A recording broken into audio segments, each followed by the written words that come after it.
तो आज हम लोग देख रहे हैं एरर एंड मेजरमेंट, ठीक ना। तो उसमें कुछ पॉइंट्स जैसे हैं। सबसे पहला पॉइंट है, एक टर्म आता है सिग्निफिकेंट फिगर। सिग्निफिकेंट फिगर, तो इसके कुछ रूल्स हैं। जैसे पहला रूल ये कहता है, all non zero digits are significant. दूसरा रूल कहता है, all zeros between two non zero digits are significant. Significance. तीसरा रूल कहता है,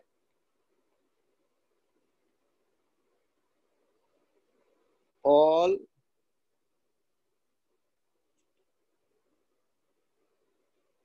zeros after first non-zero digits। After first का मतलब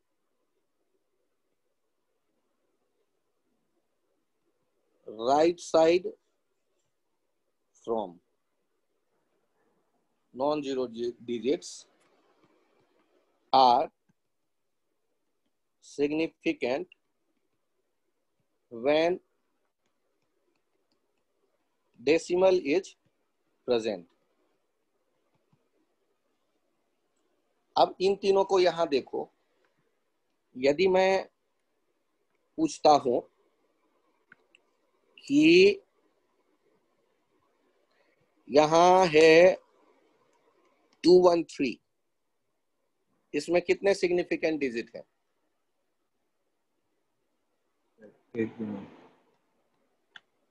तो तीनों नॉन जीरो है, ये तीन हो गए सिग्निफिकेंट। 20001, इसमें कितने सिग्निफिकेंट है? तो ये दो और एक नॉन जीरो डिजिट है, उनके बीच में जितने जीरो होंगे वो भी होंगे सिग्निफिकेंट। तो 3 2 5 हो गए। यहां देखना 2.0100, इसमें कितने सिग्निफिकेंट है? तो देखो डेसिमल मौजूद है और पहला नॉन जीरो डिजिट 2 देखते हैं, उसके आगे जितने जीरो आए हैं वो सारे सिग्निफिकेंट हैं। तो यहाँ 1 2 3 तो जीरो है, एक और 2 और 1 हुए, तो टोटल यहाँ कितने सिग्निफिकेंट हो गए? 5। जैसे है 0.0010, इसमें कितने सिग्निफिकेंट है? तो ये डेसिमल मौजूद है, पहला नॉन जीरो डिजिट है 1 और उसके आगे है 1 जीरो, तो वो भी होगा सिग्निफिकेंट। लेकिन पीछे वाले लेफ्ट साइड वाले सिग्निफिकेंट नहीं कहलाएंगे अभी। क्यों? क्योंकि पहला जो नॉन जीरो डिजिट है ये 1 है, उसके राइट साइड के जितने हैं जीरो वो सारे होंगे सिग्निफिकेंट। तो यहाँ क्या हो गया? केवल 2 है सिग्निफिकेंट। जैसे 0.001 रहता तो यहाँ केवल 1 होता सिग्निफिकेंट। यदि ऐसा रहता 10.001, तो ये पहला नॉन जीरो डिजिट तो ये वाला 1 हो गया जिसके मैंने नीचे अंडरलाइन किया है, और ये दूसरा नॉन जीरो डिजिट, उनके बीच में जितने जीरो हैं सारे सिग्निफिकेंट होंगे। तो यहाँ मैं कह सकता हूँ 5 हो जाते सिग्निफिकेंट। तो थोड़ा सा क्लियर हुआ या थोड़ा और एग्जांपल दो? नहीं सर, क्लियर हो गया। ठीक। अब जहाँ कंफ्यूजन है वो कहाँ कंफ्यूजन है? तो यहाँ देखो, यदि 25000 रहता तो इसमें कितने सिग्निफिकेंट हैं? ये थोड़ा सा कंफ्यूजिंग हो गया क्योंकि इसमें डेसिमल नहीं है और ये जो तीनों जीरो हैं वो 2 नॉन जीरो के बीच में नहीं है, तो यहाँ ये कंफ्यूजिंग है। तो एक ट्रेडिशन बनाया गया, इसका नौबत नहीं आता कि यदि अंत में लोग एक डॉट दे दे तो माना जाता है कि ये तीनों जो जीरो हैं वो सिग्निफिकेंट माने जाएंगे, और यदि डॉट नहीं दे तो हम कहेंगे कि यही केवल सिग्निफिकेंट है 2। डिजिट, ये 2 और 5, बाकी हम लोग सिग्निफिकेंट में काउंट नहीं करेंगे। यहाँ यहाँ ये, लेकिन ऐसी नौबत नहीं आती। अब एक पॉइंट यहाँ इसको समझ लेते हैं। Powers of 10 present in any measurement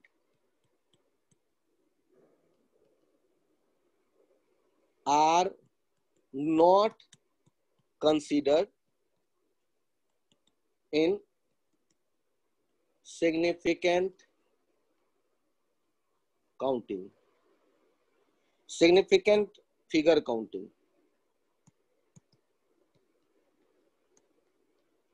मतलब 10 के पावर वाले को सिग्निफिकेंट फिगर काउंटिंग में हम लोग नहीं लेते। जैसे यदि कहीं लिखा हुआ है 6.023 into 10 to the power 23, Avogadro number ऐसे ही लिखते हो ना? हाँ। इसमें सिग्निफिकेंट कितने कहलाएंगे? 4। यदि मैं इलेक्ट्रॉन के मास की बात करता हूं 9.1 into 10 to the power -31 kg, इसमें कितने सिग्निफिकेंट कहलाएंगे? 2। ठीक ना? तो 10 के पावर वाले को हम लोग काउंट नहीं करते सिग्निफिकेंट में।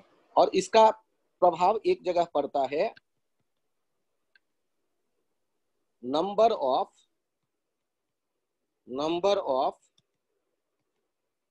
significant digits do not change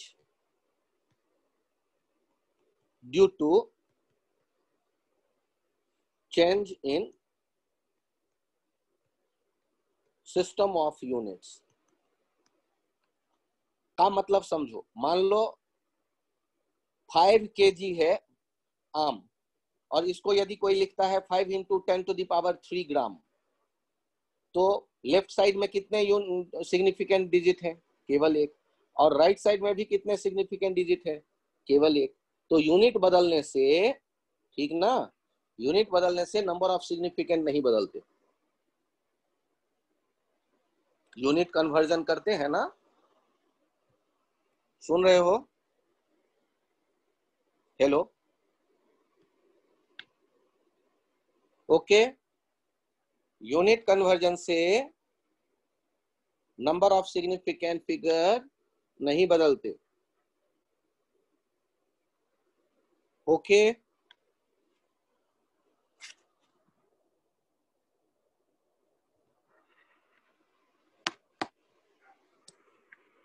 सुन पा रहे हो?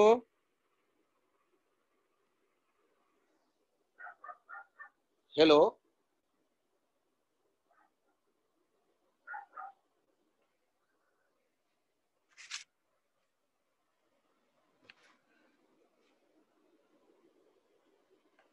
हेलो,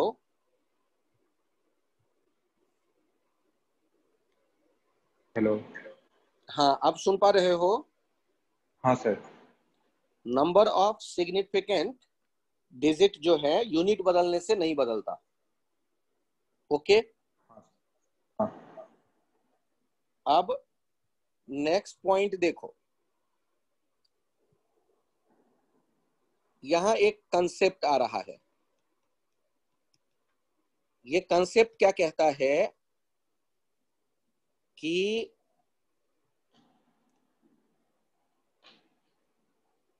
साइंटिफिक नोटेशन होता है a into 10 to the power b। किसी भी reading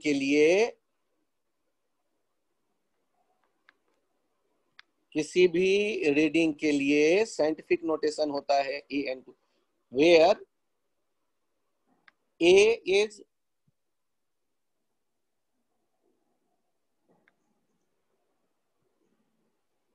between 1 and 9 and b is any integer। अब जैसे मैं एग्जांपल दे रहा हूं, एग्जाम्पल चेक कर लो। Mass of electron 9.1 into 10⁻⁻31 kg। जैसे speed of light 3 into 10⁸ metre पर सेकेंड। तो हम लोग जैसे स्टीफेंस जैसे Wien's constant b 2.89 into 10⁻³ metre kelvin. तो इस तरह हम लोग देख रहे हैं ये साइंटिफिक नोटेशन, जिसमें जो पहला डिजिट लिख रहे होते हैं वो पहला डिजिट जो होता है ए, वो 1 से 9 के 1 से 10 कर लो, 1 से 10 के बीच, 10 के इक्वल्स नहीं, 10 से छोटा, 1 से 10 के बीच, इक्वल नहीं करना 10 के। और उधर 10 के पावर्स में रहेगा जो भी रहेगा, ए इंटू 10⁻⁵। नेक्स्ट आगे एक कंसेप्ट देखो। अगला एक आइडिया दे रहा हूं। नेक्स्ट एक कंसेप्ट है इन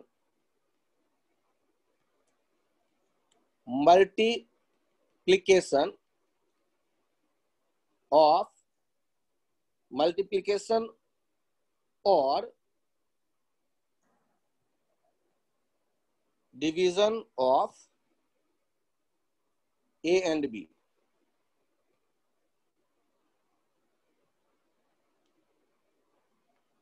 Result must have least number of significant figure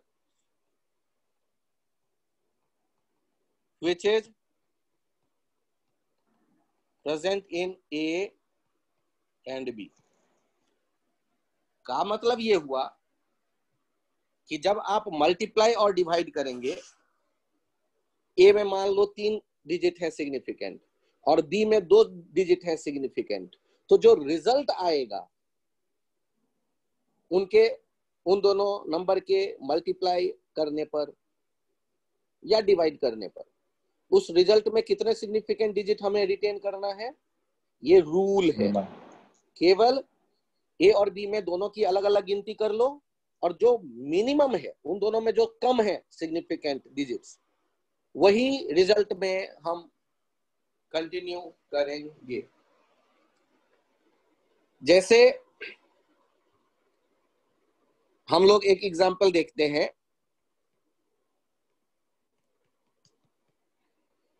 कि 2.312 इंटू 5 इंटू 1.1 इक्वल्स टू क्या होगा, और हमें कुछ ऑप्शंस दिए गए हैं।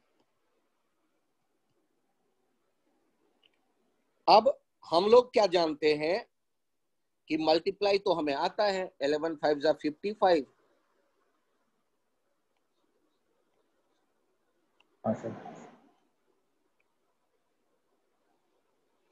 यहाँ देखो 1 2 3 4 5, 1 2 3 4 5, 1 2 3 4 5, ये आ गए हम लोग। तो ए ऑप्शन दिया गया है 0.25575, दूसरा दिया गया है 0.2557, तीसरा दिया गया है 0.255, अगला दिया गया है डी वाला ऑप्शन 0.25, और उससे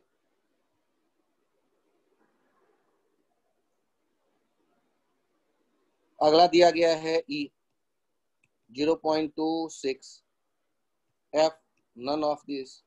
इतने ऑप्शन दे दिए गए। अब तुम्हें चुनना है इनमें से कौन सा ऑप्शन सही है। तो तुम कहोगे सर ये तो बच्चों वाला काम है, मल्टीप्लिकेशन अब पूछेगा, आईआईटी मेंस में पूछेगा। हाँ यार पूछ देता है। हाँ सर। तो अब क्या किया जाए। 2.3125 इंटू 1.1 में तुम्हें कौन सा रिजल्ट पसंद आ रहा है। मुझे तो सारे पसंद आ रहे हैं। अच्छा ये बताओ, पहले वाले में कितने हैं सिग्निफिकेंट फिगर। तो पहले वाले में 5 है। और दूसरे वाले में। तो तो रिजल्ट में कितने होने चाहिए। 2 से दो। कम। 2। दो। 5 और 2 में जो छोटा है वो। हाँ ए सर। और बी में ए का है 5, बी का है 2 सिग्निफिकेंट डिजिट। तो रिजल्ट में 2 ही सिग्निफिकेंट डिजिट हम रखेंगे।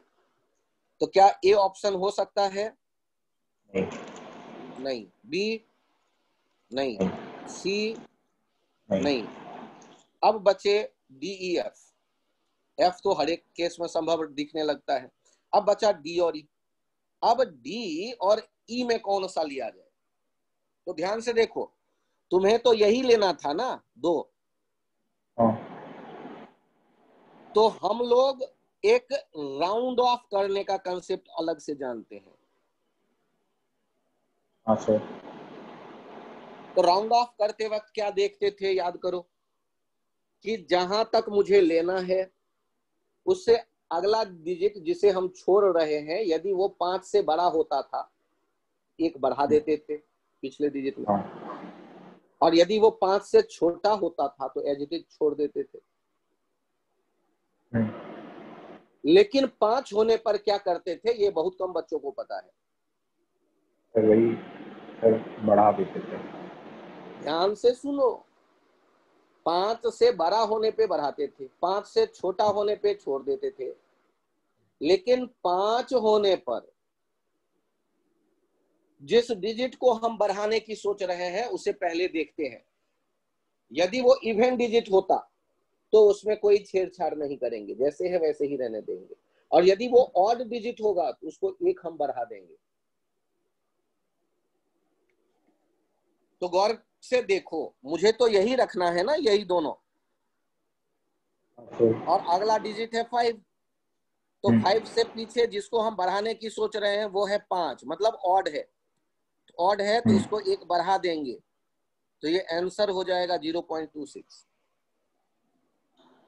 सर हाँ सर। ये तो बड़ा खतरनाक काम आपने बताया। अरे पसंद आ गया क्या। थोड़ा प्रैक्टिस कराऊं इसका वेदांत। नहीं सर, समझ में आ गया एकदम चीजें। चलो आगे बढ़ो। तो हम आगे बढ़ जाते हैं।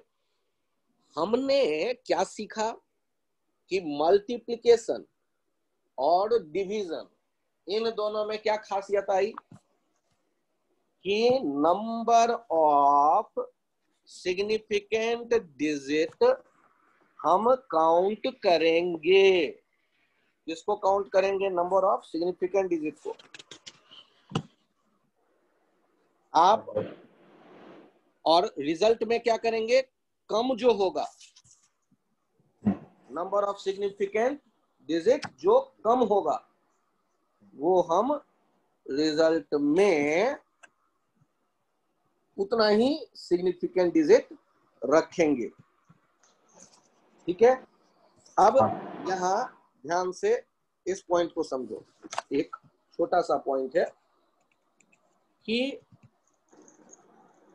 यदि हमें कहा गया, देखो कितना आसान क्वेश्चन पूछा है किसी साल, कि आपको दे दिया गया 23.023, 0.003 और 2.1 इंटू 10⁻³ इन तीनों में कितने सिग्निफिकेंट डिजिट्स हैं ये काउंट करना है। पहले वाले में कितने हैं, 5। 2 2 4 1 5। दूसरे वाले में 1। ध्यान से देखो, हाँ। डेसिमल डेसिमल के के बाद बाद पहले जो नॉन जीरो डिजिट है उसके राइट साइड वाले सिग्निफिकेंट होते हैं, उसके लेफ्ट साइड वाले थोड़े ना सिग्निफिकेंट है। हाँ सर, 1 हो लेफ्ट, गया हाँ तो 1, और उसके अगले वाले में सर, 2। 2। परफेक्ट। ये AIEEE में पूछा हुआ क्वेश्चन है, मेंस से पहले AIEEE नाम से ये एग्जाम हुआ करता था। तो हमने जस्ट एक देखा कि सिग्निफिकेंट डिजिट हमारे समझ में आने लगा, एक काम हो हाँ गया। सर। अब एक पॉइंट और मैं बता देता हूं, अलजेब्रा में ऑपरेशन होते हैं,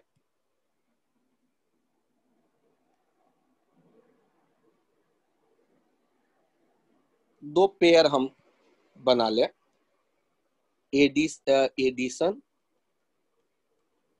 and subtraction, multiplication and division. तो अभी अभी आपने देखा क्या, मल्टीप्लिकेशन और डिवीजन में रिजल्ट में हम लोग किसको काउंट कर रहे हैं, नंबर ऑफ सिग्निफिकेंट को देखने की कोशिश कर रहे हैं। यदि कभी कंफ्यूजन हो तो रिजल्ट को साइंटिफिक नोटेशन में लिख दो और तब सिग्निफिकेंट वहां से चुन लो, और उसके लिए राउंड ऑफ करना पड़े तो राउंड ऑफ करो, ध्यान देना। लेकिन एडिशन सब्सट्रैक्शन का अलग नियम है, एग्जाम्पल से ही ये बता देता हूं। फॉर एडिशन एंड सब्ट्रैक्शन, आप ध्यान से देखिए एडिशन सब्ट्रैक्शन में क्या करने वाले हैं। एक है 21.125 और एक है या 321.125 और एक है 2.1, और इन दोनों को हम ऐड करके रिजल्ट लेना चाहते हैं। यहां रिजल्ट क्या होगा, एडिशन का रिजल्ट क्या होगा। तो आपके मन में आता है जो ABCD, मैं लिख देता हूं, 323.225, 323.22,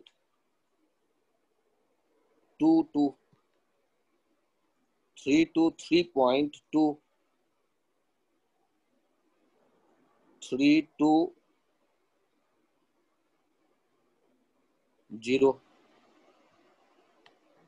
अब आपको इनमें से चुनना है कौन से रिजल्ट सही है। सर, तो बड़ा लफड़ा हो गया। तो यहां रिजल्ट में आप यदि सिग्निफिकेंट फिगर देखोगे तो सिग्निफिकेंट फिगर देखोगे तो इसमें ये 2 डिजिट वाले हैं सिग्निफिकेंट फिगर, क्योंकि ऊपर वाले में है 2 2 4 2 6 सिग्निफिकेंट और नीचे में है 2 और रिजल्ट में 2। लेकिन ये नियम इसमें अप्लाई नहीं होता।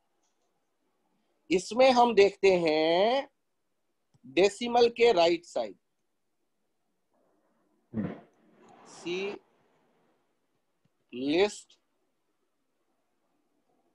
Number present in right side of decimal. तो डेसिमल के राइट साइड में पहले में कितने डिजिट दिख रहा है, 3, और दूसरे में 1। तो रिजल्ट में 1 ही रहेगा डेसिमल में आगे, उसके लिए राउंड ऑफ करना पड़े तो राउंड ऑफ कर दो।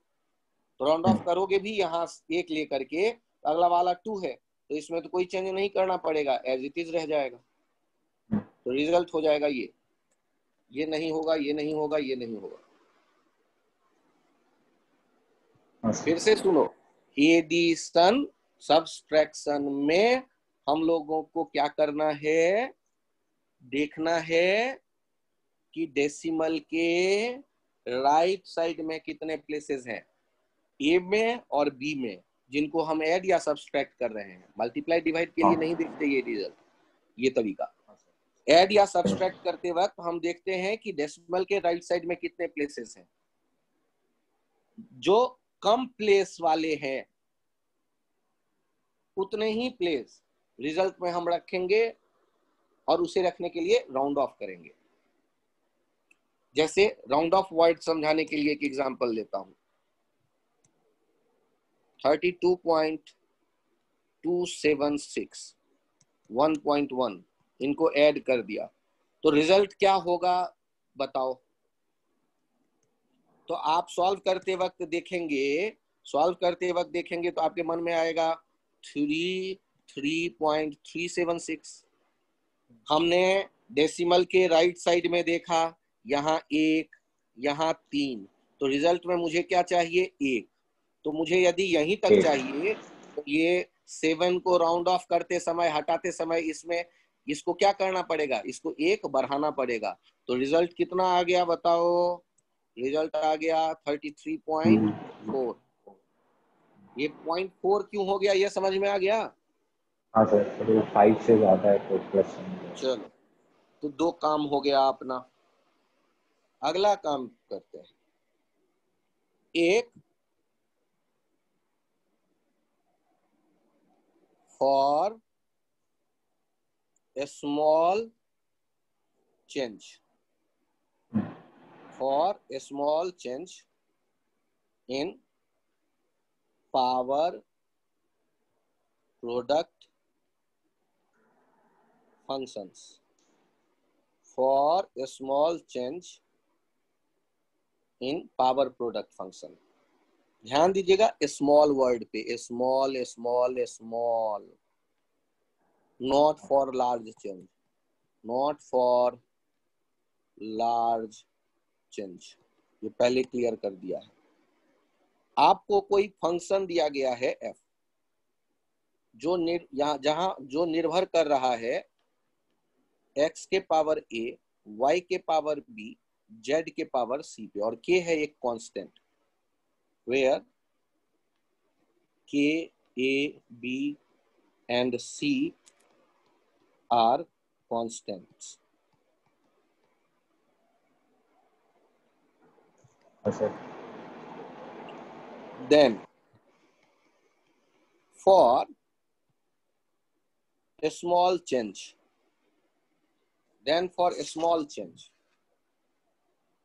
ध्यान से देखिए।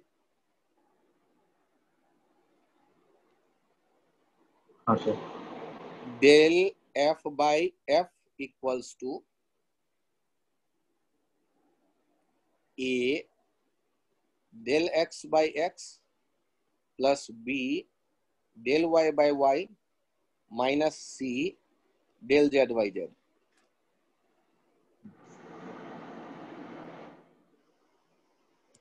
And for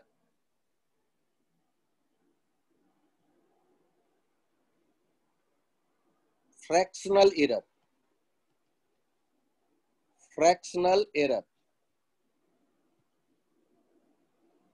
always increases। इस आइडिया में देखिएगा del f by f equals to a del x by x plus b del y by y plus c del z by z। Minus कोई नहीं रहेगा, जो भी आएगा उसको भगा देंगे। घबराना नहीं है। और इनको मैं डब्बे में डालता हूं। इसको याद रखना है। ध्यान से देखिए, x के जो पावर है बगल में आया, y के पावर बगल में आया, z के पावर माइनस c है ना, बगल में आया स्मॉल चेंज के लिए, और k गायब हो गया। हाँ सर। k गायब हो गया कांस्टेंट। तो इसके फिर से मैं 5 बार लिख दूं, f equals to k x के पावर a, जैसे x स्क्वायर होता, y क्यूब होता और z टू दी पावर 5 होता। तो डेल f बाई f लिखा जाता 2 del x by x plus 3 del y by y minus 5 del z by z। लेकिन ये स्मॉल चेंज के लिए, स्मॉल चेंज के लिए।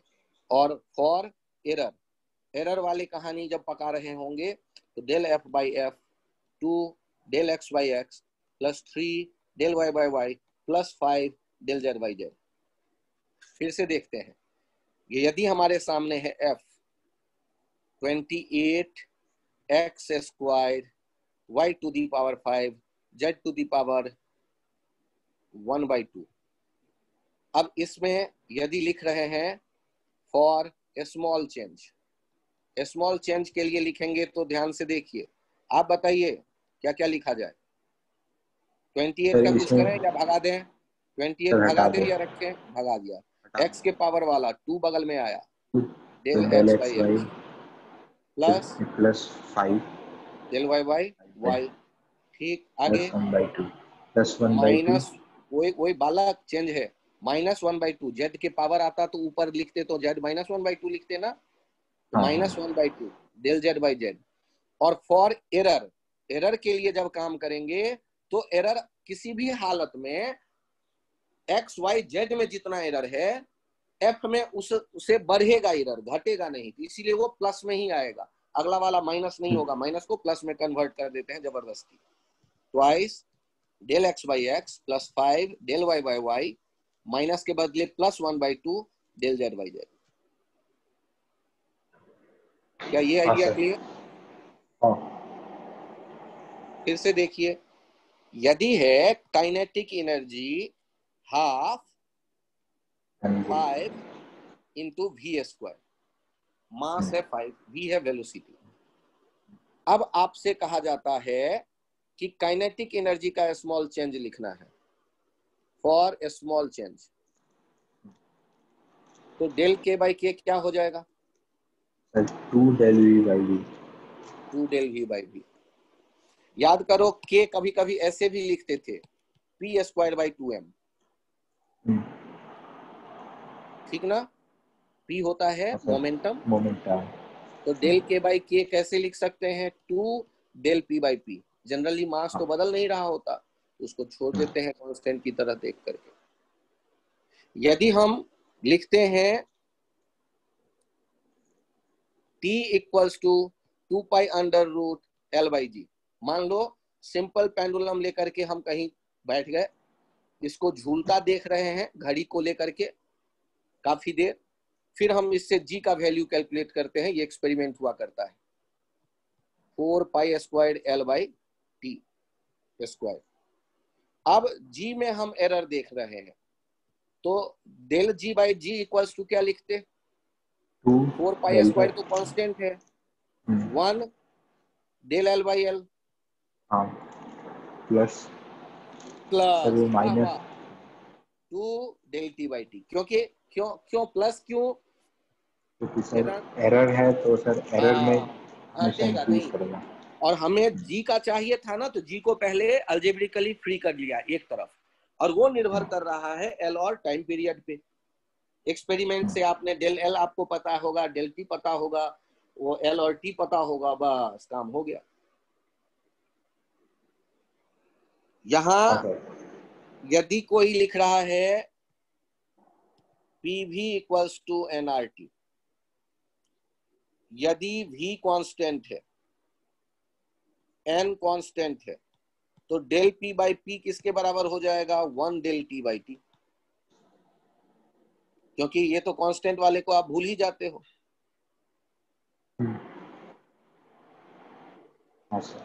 नहीं तो ऐसे लिख लो p equals to N R by V, जो कि कांस्टेंट है t। अब देख लो del p by P equals to 1 del t by T. अच्छा, जो आईआईटी के बच्चे होते हैं उनका मन नहीं मानता रहता है, ठीक ना? तो एक बार प्रूफ देख लो स्मॉल चेंज के लिए। स्मॉल चेंज के लिए 2 मिनट का काम है। यदि f बराबर लिखा है ना k x to the power a y to the power b z to the power c, दोनों तरफ log ले लो।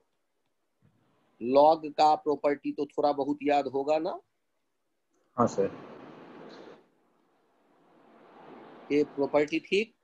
अब डेल ऑपरेटर ऑपरेट कर दो, d log f d log k plus a d log x plus b d log y minus c d log z। अब ध्यान से देखना, इनको df से डिवाइड किया और df से मल्टीप्लाई किया, इनको dk से डिवाइड किया, dk से मल्टीप्लाई किया, इनको dx से डिवाइड किया, dx से मल्टीप्लाई किया, इनको dy से डिवाइड किया, dy से मल्टीप्लाई किया, इनको dz से डिवाइड किया, dz से मल्टीप्लाई किया। अच्छा ये बताओ d log f by df क्या हो जाता बालक? हाँ sir. d log sir x by ये अपना dx 1 1 by by f। x। हाँ तो df by f यहाँ हो गया dk by k। और ना ध्यान से देखो, ये वाला k तो कांस्टेंट है ना, k a b c r constant, तो ये पहला वाला जो टुकड़ा है ये वाला तो तुम कर दो 0, ये कांस्टेंट था इसलिए डिफरेंशिएशन से बाहर है। d log x by dx 1 by x हो गया, dx by x plus b dy by y minus c dz by z। तो ये आता देख लिया तुमने लॉग लेकर के, बस तो ऐसे ये प्रूफ हो जाता है। और एरर में जो भी नेगेटिव वाले रहते हैं उनको हम लोग हटा देते हैं। तो एक पार्ट अभी तुम्हारे ये सामने आ गया। मान लो g equals to t equals to अभी अभी हमने देखा 2 pi under root l by G के कैलकुलेशन में परसेंटेज एरर बताना है, जबकि दिया क्या गया है, given percentage error in L 2%, percentage error in T 1%। अब हमें किसमें परसेंटेज एरर चाहिए, जी के कैलकुलेशन में। तो आप पहले फॉर्मूले को अपने फेवर में लाओ, T square equals to 4 pi square L by G, G equals to 4 pi square L by T square. अब ध्यान से देखो, फॉर एरर हम लोगों ने क्या देखा था, del G by G 1 del L by L plus, याद आ गया ना बेटा, प्लस। और एक काम करो, परसेंटेज की बात कर रहा है तो 100 से मल्टीप्लाई कर दो। अब बताओ क्या लेंथ और टाइम पीरियड वाला हमारे पास अवेलेबल है परसेंटेज? लेंथ वाला है 2 और टाइम पीरियड वाला है 1%, तो टोटल कितना हो गया परसेंटेज इधर? 4%। टोटल जो एरर आ गया वो कितना आ गया? 4%। तो एक आइडिया तो मिल गया ना कि परसेंटेज में काम कैसे कर सकते हैं हम लोग। ठीक, यदि हमसे कोई कहता t equals to 2 pi under root L by G, if we change L, if we change 2% L, then find percentage change in time period T while G is constant। तो एग्जाम्पल में यदि ये आया तो t बराबर क्या है, 2 pi L to the power 1/2 G to the power 1/2। तो डेल टी बाई टी क्या हो जाएगा, डेल टी बाई टी ये तो कांस्टेंट है 1/2 del L by L. L में, हाँ। और तुम्हें परसेंटेज चाहिए तो 100 से मल्टीप्लाई किया तो 1/2 del L by L into 100 कितना हो गया 2%, ये हो गया 1%। अच्छा। यदि काइनेटिक एनर्जी में P square by 2m, P is changed by 2%, then find percentage change in K। वैसे ही हो बोल दो जाएगा कितना 4। परफेक्ट।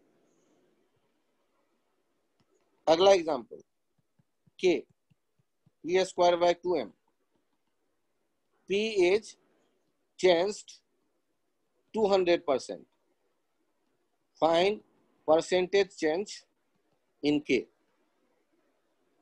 सर जो चेंज है वो सर बहुत बड़ा है, तो सर इसमें एरर ये सब का यूज हाँ, K final minus K initial by K initial into 100। K final मतलब P final square by 2m minus P initial square by 2m by P initial square by 2m into 100।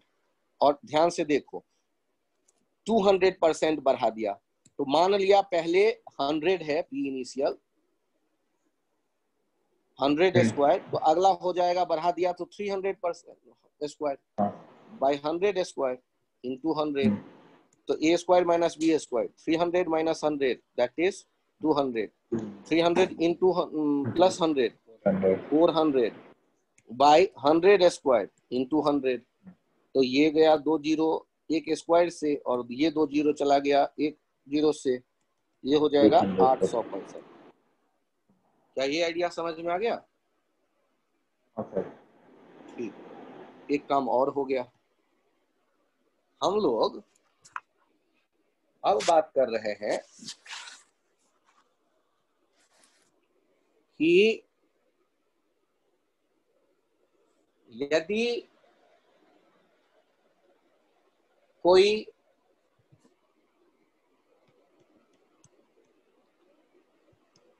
Measuring instrument है,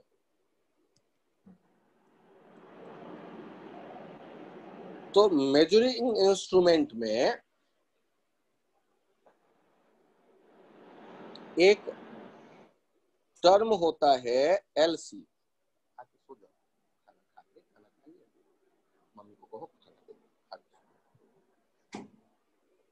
measuring instrument में आता है ये LC, list count. अब ये list count का क्या लफड़ा है, ध्यान से सुनो। एक बच्चे को मैं कहता हूं कि भाई घर से कल स्केल लेते आना जो तुम्हारे ज्योमेट्री बॉक्स में है, और उस पे उसको लेकर मेरे हाथ में जो कलम है उसका लेंथ मेजर करके मुझे बताओ। ठीक ना, मेरे हाथ में जो मार्कर है उसका लेंथ मेजर करके बताओ। तो क्लास में आता है बच्चा, मेरे हाथ से मार्कर लेता है, स्केल के एक सिरे 0 सेंटीमीटर वाले जीरो पे लगाता है और दूसरा सिरा जो है वो मेजर करता है और मुझे बताता है सर आपके हाथ में जो मार्कर है इसका लेंथ है, ध्यान से देखना, 11.258 सेंटीमीटर, और मैं उसे 2 चांटा लगाता हूं। तो मैंने क्यों लगाए चांटे?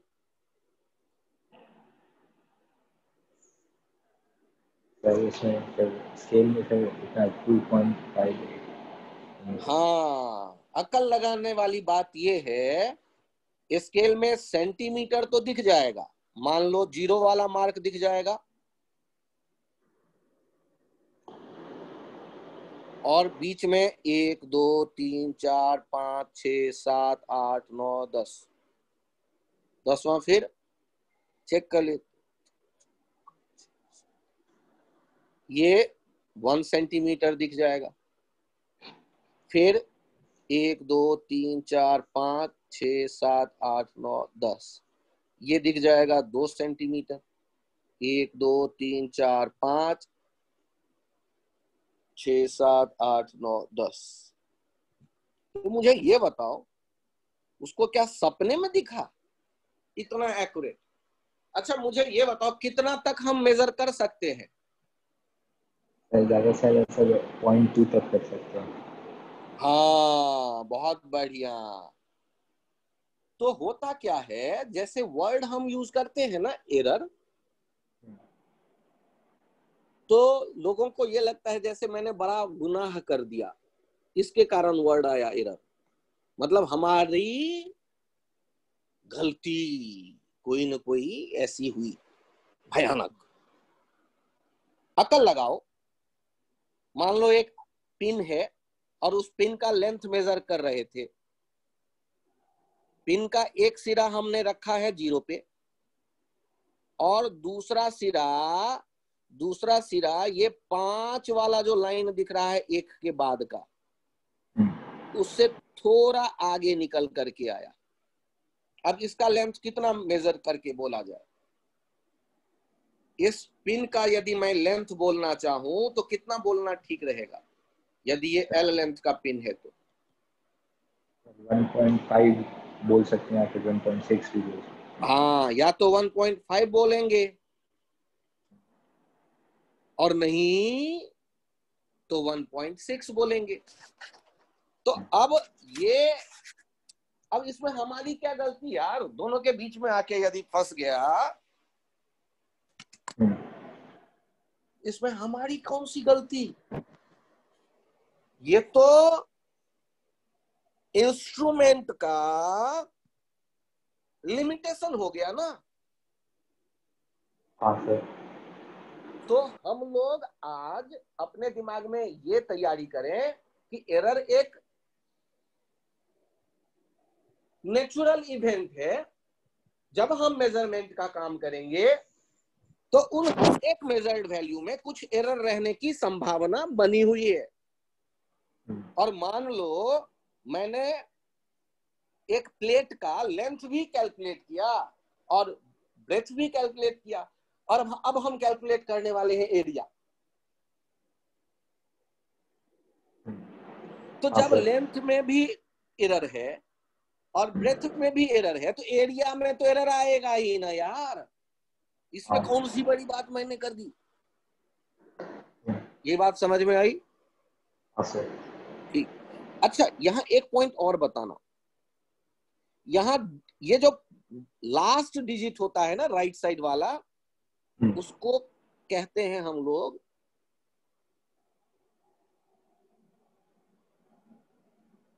Doubtful figure.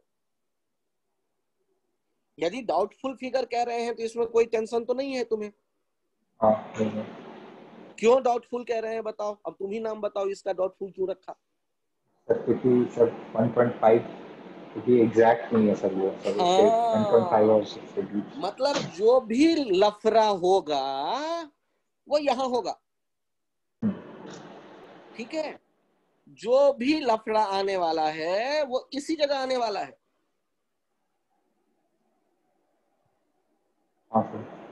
अब यदि कोई मुझसे कहता है कि इस इंस्ट्रूमेंट का लिस्ट काउंट बताओ, तो उस लिस्ट काउंट के भी मीनिंग को एक बार थोड़ा सा दिमाग में डालो और बताओ। लिस्ट काउंट तो सर वैसे 0 सेंटीमीटर है, लेकिन सर उससे भी कम। हाँ, तो ये जो है 0.1 सेंटीमीटर से कम नहीं मेजर कर सकता, तो इसके लिए लिस्ट काउंट क्या है? 0.1 सेंटीमीटर।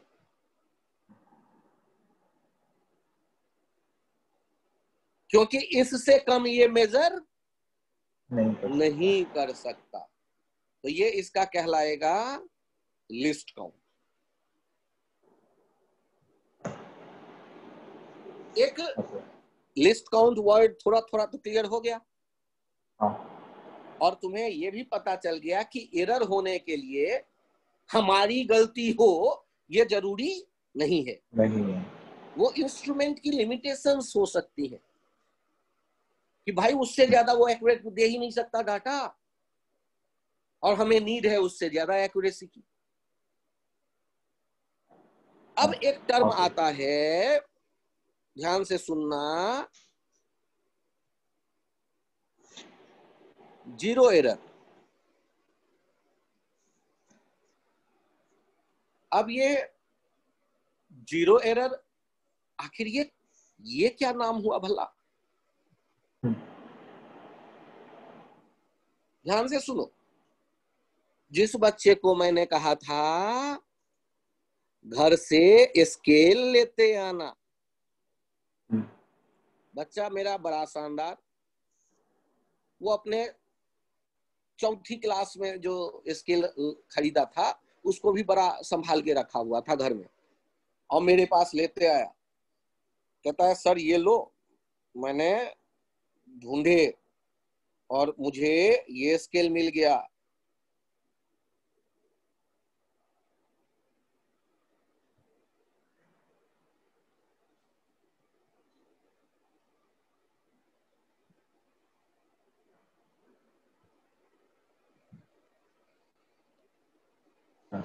अब ये जो बच्चा है उठा करके जो लाया, उसे देखो, मजे लो अब इसके। और तब मैंने कहा कि भाई वेदांत अब इससे मेजर करो, तो वो जो अपना पिन था उसका length.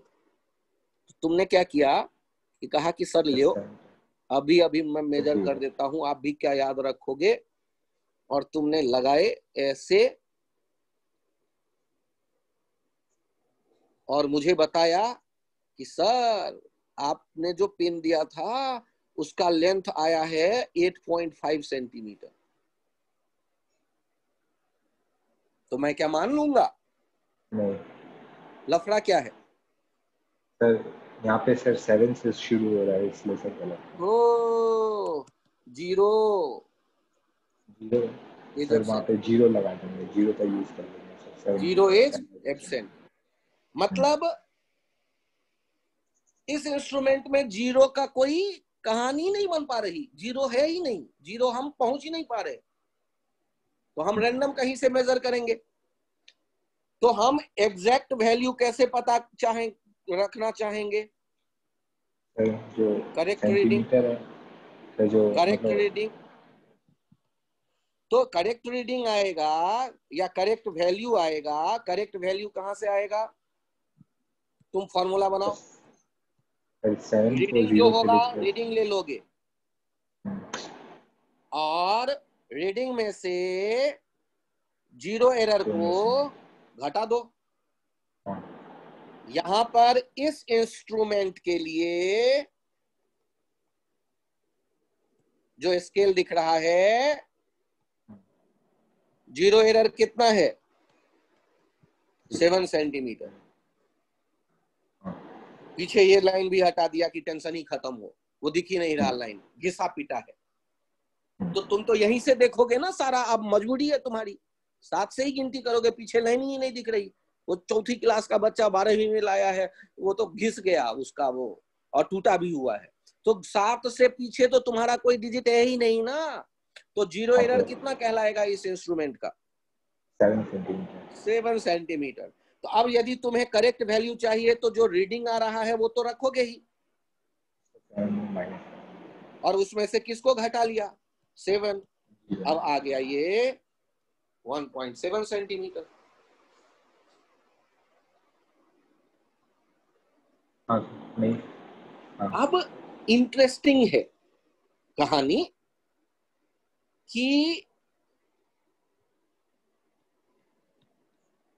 Type of zero error. अब जीरो एरर कितने टाइप के होंगे इनको देखो, कौन कौन? तो zero, zero, zero error, positive zero error, negative zero error. अब बताओ कितने तरह के हो गए जीरो एरर? 3। अच्छा, क्या उम्मीद करते हो 0 0 एरर कब होगा? कोई एरर ना।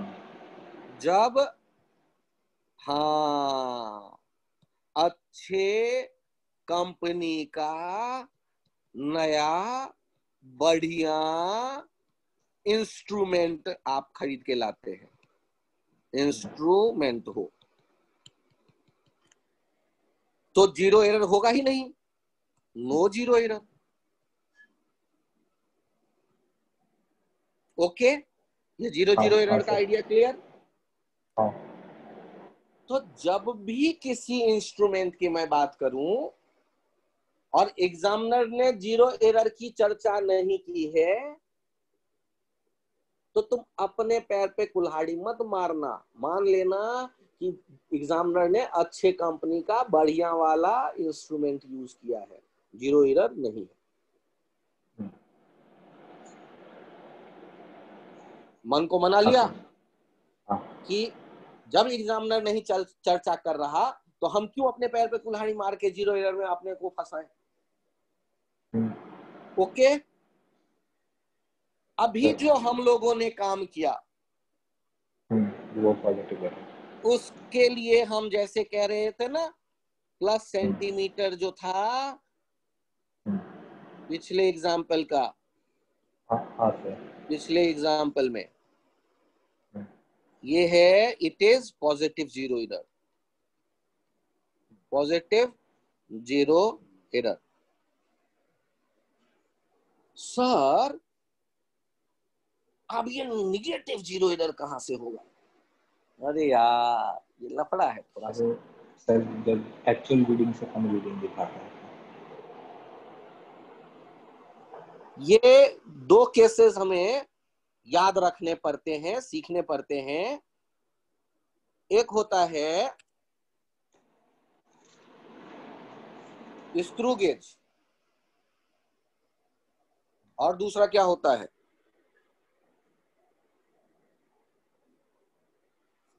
एक होता है स्क्रू गेज, जिससे हम इंस्ट्रूमेंट से किसी वायर के डायमीटर को मेजर कर पाते हैं, समझो कितना माइन्यूट। और दूसरा होता है वर्नियर कैलिपर।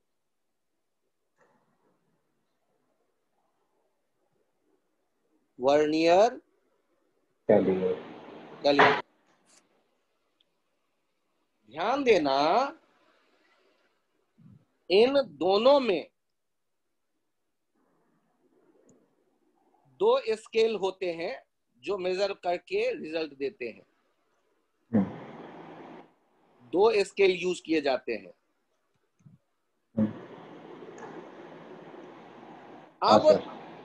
अब ध्यान देना, यदि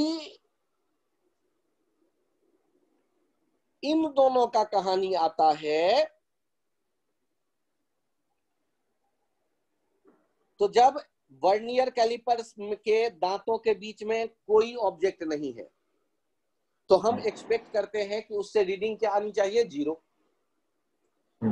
जब स्क्रू गेज के दांतों के बीच में, जॉ के बीच में कोई ऑब्जेक्ट नहीं है, हम क्या एक्सपेक्ट करते हैं कि रिजल्ट आनी चाहिए, रीडिंग आनी चाहिए 0। और उस समय 0 नहीं आकर के यदि कुछ रीडिंग दे रहा है स्क्रू गेज या वर्नियर कैलिपर, इसका मतलब वहां 0 एरर मौजूद है।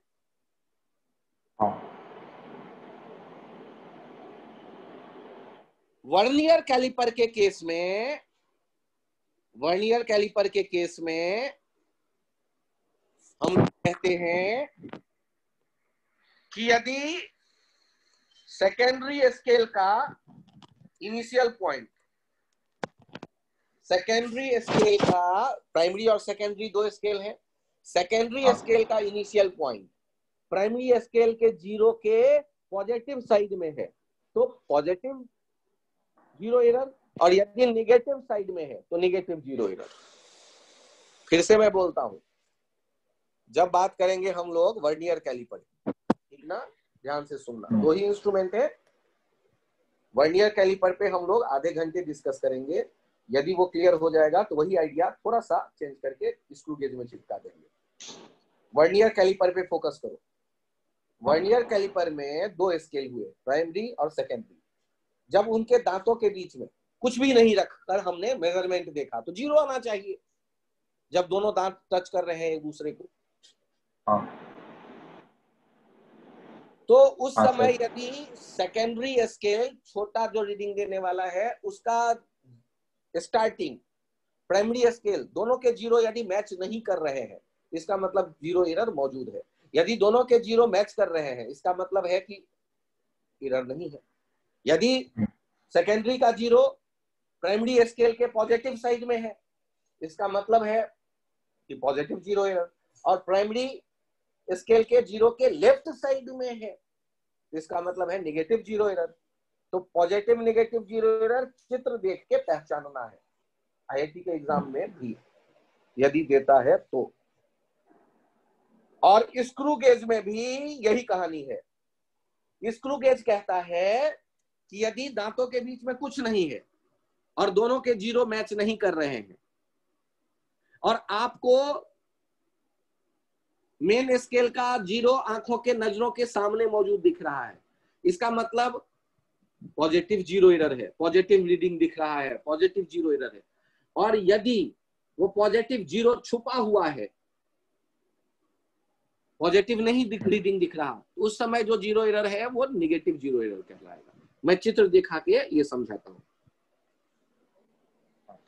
फिलहाल मैंने तुम्हें ये बताने की कोशिश की कि जब हम बात करेंगे एग्जैक्ट वैल्यू की तो कैसे हम देखेंगे, रीडिंग लेंगे और -0 एरर करेंगे। और 0 एरर 3 तरह के हो सकते हैं, तीनों ध्यान रखो। या तो 0, कोई एरर नहीं होगा, या दूसरा क्या कहा, पॉजिटिव 0 एरर, या नेगेटिव 0 एरर। यदि नेगेटिव 0 एरर लाके रखोगे, नेगेटिव 0 एरर नेगेटिव में ही रहेगा, वो आए के माइनस माइनस प्लस हो जाएगा। पॉजिटिव 0 एरर रखोगे तो वो घटेगा रीडिंग में से। और 0 एरर है मतलब कोई टेंशन ही नहीं लेना है, जो रीडिंग है वही एग्जैक्ट वैल्यू है। और इसी को थोड़ा सा और बेहतर देखना, एग्जैक्ट वैल्यू जो होगा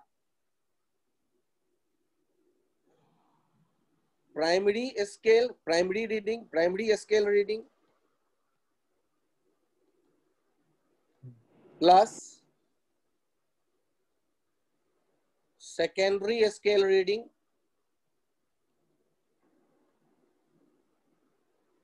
-0 एरर। मतलब आप जब रीडिंग कहते हो तो हो सकता है एक ही स्केल है, तब तो रीडिंग सीधे वही स्केल वही रीडिंग देगा। और यदि ऐसा इंस्ट्रूमेंट है जिनमें 2 स्केल है, प्राइमरी एंड सेकेंडरी, तो primary scale reading plus secondary scale reading -0 error.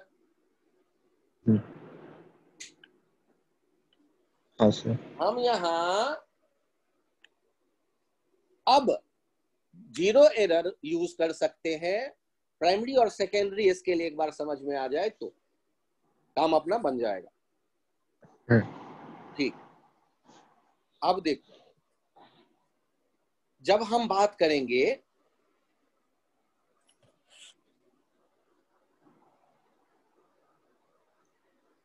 Primary scale reading,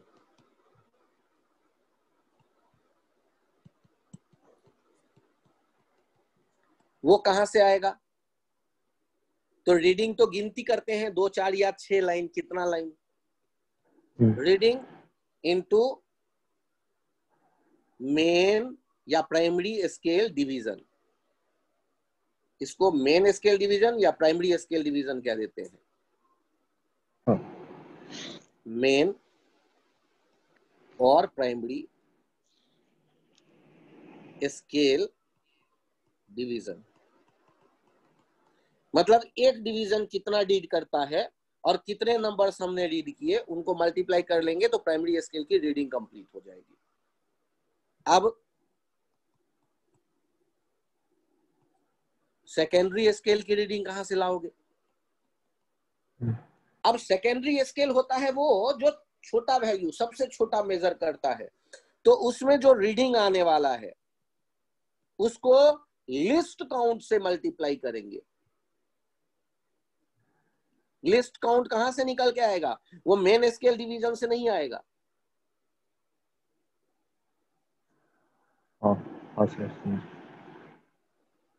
वो लिस्ट काउंट कहां से आता है? तो वो जो सबसे छोटा वो मेजर करके दे रहा है। या कभी कभी इसको ऐसे देखते हैं, इस पन्ने को छोड़ दो, ऐसे इसको देखो। ये इंस्ट्रूमेंट का मैं कोशिश करता हूं कि चित्र तुम समझ जाओ, एक रफ आइडिया तुम्हारे पास आ जाए।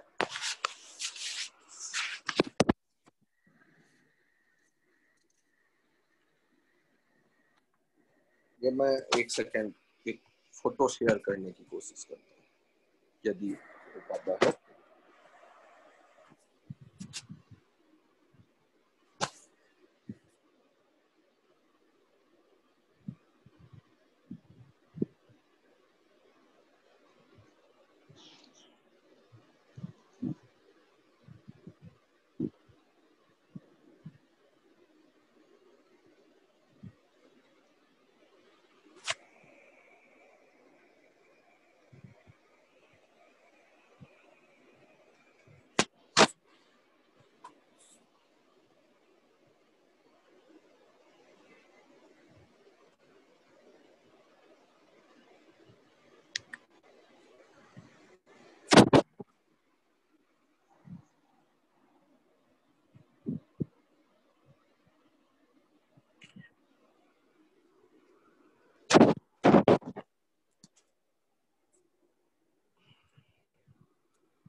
ये पहला फोटो देखो, ठीक ना?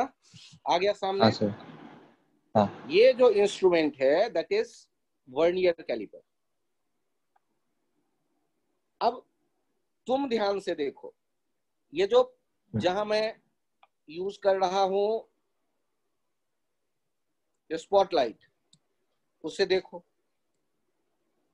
ये जो पहला वाला दिख रहा है,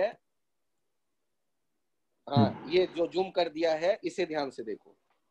इसको देखो तो दोनों जीरो एक दूसरे के लाइन पे मिले हुए हैं और दांतों के बीच में कुछ भी नहीं है। हाँ सर। तो ये होता है कि इसमें जीरो एरर नहीं है। इंस्ट्रूमेंट को देख के हम पहचान सकते हैं कि यहाँ कोई जीरो एरर नहीं है। ठीक है, दूसरा वाला चित्र देखो। यहाँ मैं स्पॉटलाइट लेके आया हूं रेड वाला। दूसरा चित्र देखो, इसको ध्यान से देखो और उसके दोनों जीरो को देखो। नीचे वाला है सेकेंडरी स्केल, ऊपर वाला है main scale, primary scale. Secondary scale का जीरो किधर है? पॉजिटिव साइड में या नेगेटिव साइड में? सेकेंडरी स्केल का जीरो सर पॉजिटिव साइड में है। तो इसका मतलब ये हो गया पॉजिटिव जीरो एरर। ठीक है? हाँ सर। और उसके बगल वाला देखो सर, वो नेगेटिव। तो ये पहचानना सीख गए। हाँ। चलो, एक काम हो गया।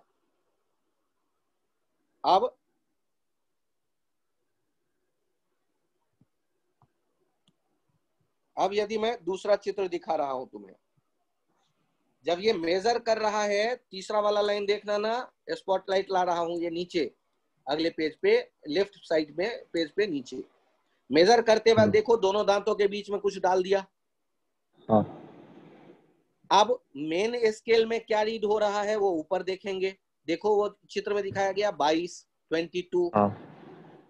और नीचे वाला 0 देखो उसका कौन सा लाइन ऊपर वाले लाइन से मैच करता है, जैसे वो छठा वाला लाइन ढूंढ ढांड के ला रहा है कि वो मैच कर रहा है, ऐसा हाँ। उसको लग रहा है। तो मेन स्केल से तो 22 mm पता चल गया कि 22 mm तो इसका लेंथ जरूर है। और सेकेंडरी स्केल की रीडिंग आ गई 6, उससे लिस्ट काउंट मल्टीप्लाई कर देंगे तो सेकेंडरी स्केल का रीडिंग हो जाएगा। और 0 एरर यदि कोई है तो वो सब्सट्रैक्ट कर लेंगे। अब 0 एरर कैसे कैलकुलेट करते हैं वो कैलकुलेशन भी समझाता हूं। यहाँ 3 और चित्र दिख रहे हैं राइट साइड में। उस वाले चित्र में आओ, स्पॉटलाइट लेके मैं आया। देखो ये दांत है, ये दोनों दांतों के बीच में अभी खाली जगह है, ठीक। यहाँ 2 रीडिंग है। ये जो पेंच है इसे घुमाते जाओगे तो ये दांत नजदीक आते जाएंगे, ठीक। और पेंच के हॉरिजॉन्टल एक लाइनिंग है जिसपे नंबर लिखा हुआ है 1 2 3 4, 0 1 2 3 4, ये मेन स्केल कहलाएगा। और ये पेंच घूमने पे वहां जो लाइनिंग बनी पड़ी है सर्कुलर पार्ट पे, उसको सर्कुलर स्केल कहते हैं, वो है सेकेंडरी स्केल। अब आ जाओ तुम पहले वाले चित्र को देखो, फिर दूसरे वाले चित्र को देखो और तीसरे वाले चित्र को देखो। पहले वाले चित्र में क्या 0 विजिबल है, आंखों के सामने मौजूद है मेन स्केल का, और दांतों के बीच में कुछ भी नहीं है। तो दांतों के बीच में कुछ भी नहीं है और प्राइमरी स्केल हमें 0 दिख रहा है, मतलब कुछ हमें रीडिंग मिल रहा है, इसका मतलब ये पॉजिटिव 0 एरर है। मान लो सर्कुलर स्केल घूम गया, दोनों का 0 एक लाइन पे नहीं आया, सर्कुलर स्केल का 5 वाला गिनती वाला लाइन उस हॉरिजॉन्टल वाले लाइन के पास है, इसका मतलब पॉजिटिव 0 एरर हो जाएगा, 5 रीडिंग के बराबर, 5 सर्कुलर स्केल के रीडिंग के बराबर। ये बात समझ में आई?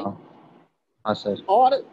और यहाँ पर क्या है, 0 नहीं दिख रहा और ये 0 उसी लाइन के सामने है, हॉरिजॉन्टल वाले लाइन पे, तो हम कहेंगे ये 0 0 एरर वाला कहानी है, दांतों के बीच में कुछ भी नहीं है। और राइट साइड वाला जो ये डायग्राम जहां स्पॉटलाइट अभी मैं लाया हूं, दांतों के बीच कुछ भी नहीं है, लेकिन 0 भी उस हॉरिजॉन्टल वाले लाइन पे नहीं होकर के वहां हम देख रहे होंगे कोई रीडिंग मौजूद है, तो 0 थोड़ा ऊपर शिफ्ट कर गया है और 0 मेन स्केल का 0 हमें नहीं दिख रहा, ये निगेटिव 0 एरर कहलाएगा। तो फिर से एक बार सुन लो, हमने क्या सोचा, हमने ये देखा 0 एरर पहचाने कैसे, 0 एरर पहचाने कैसे, यहां पर केवल ये कहानी आई है। यहां देखिए मैं आपसे बात करता हूं कि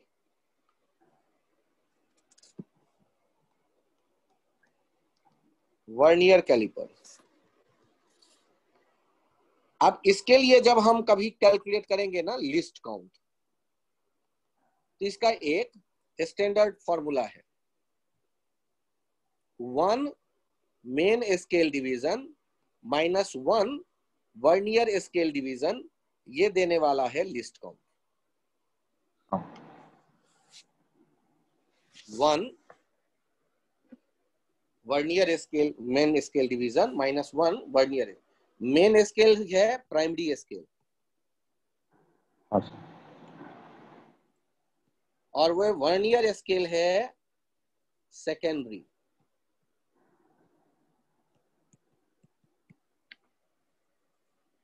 अब ये आइडिया तुम्हारा क्लियर होगा यदि तुम 2-3 एग्जाम्पल देखते हो उससे, क्योंकि इसको थ्योरी में याद करने से हमारा काम नहीं चलता। जैसे एक कह रहा है क्वेश्चन, जब हम दांतों के बीच कुछ नहीं रखा देख रहे हैं तो वैसे कंडीशन में गिवन है N division of main scale coincide with n+1 division of vernier scale.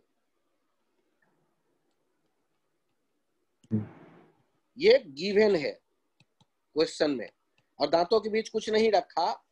तब आपने क्या देखा कि दोनों के जीरो मैच कर रहे हैं, कोई जीरो एरर नहीं है। और मान लो जो टोटल नंबर जितने भी हों उनमें हमें दिख रहा है n+1 जो अपना वर्नियर स्केल वाला डिवीजन है वो ऊपर वाला n डिवीजन से मैच कर रहा है। और फाइंड लिस्ट काउंट, एक लैंग्वेज के साथ खेलना सीख लो थोड़ा सा। क्वेश्चन में जो कह रहा है ना, n division of main scale coincide with n+1 division of vernier scale. तो इससे हमने क्या अर्थ निकाल लिया? इससे हमने अर्थ निकाल लिया n main scale division equals to n+1 vernier scale division.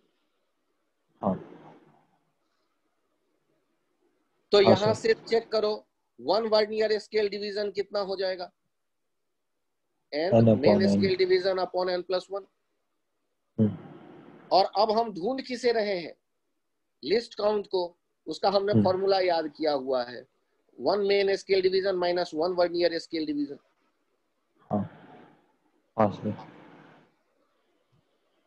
अब यहां पर 1 main scale division minus n upon n+1 main scale division, ये कितना हो जाएगा? n+1 minus n upon n+1। अरे आराम से बालक, 1/n+1 मेन स्केल डिवीजन। ठीक है। और क्वेश्चन में एक पार्ट और दिया गया था, each division on main scale is a unit.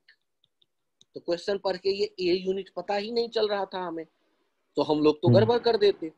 तो ए यूनिट का मतलब जो 1 मेन स्केल डिवीजन है ना, वो किसके बराबर है? ए के बराबर, a/n+1। ठीक है। हाँ सर। तो हमने एक फॉर्मूला अभी सीखा है ताजा ताजा कि लिस्ट काउंट हम कैसे कैलकुलेट करें। एक एग्जांपल देखो, इस एग्जांपल में कहा गया है, ध्यान से सुन लो, 9 मेन स्केल डिवीजन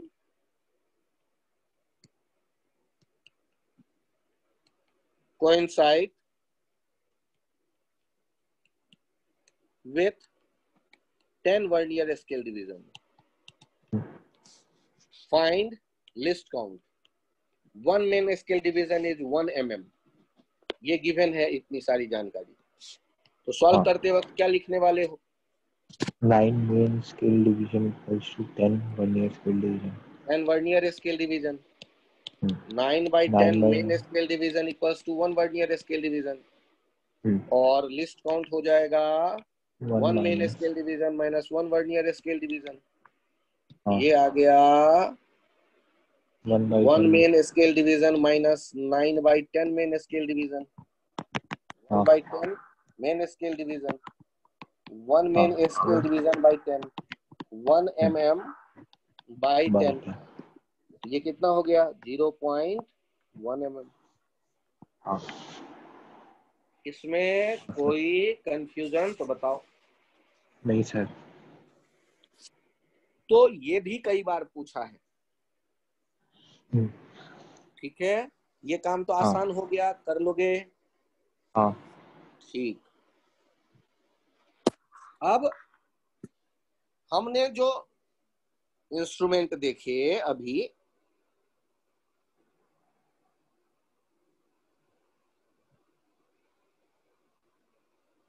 ये देखो तो, इसमें इसमें यहां जो हॉरिजेंटल दिख रहा है ना, ये हॉरिजेंटल, यहां रीडिंग देखो लाल किया है ना जिस जगह राइट साइड वाले पेज पे, हाँ ये अच्छा जो है ये है मेन स्केल। अच्छा ठीक है, और अब इसमें घुमाने वाला तो यही है ना पार्ट, हाँ घुमाने वाला या घूमने वाला। तो ये उसके ऊपर जो रीडिंग दिख रहा है उसे हम लोग क्या कहते हैं, सर्कुलर स्केल।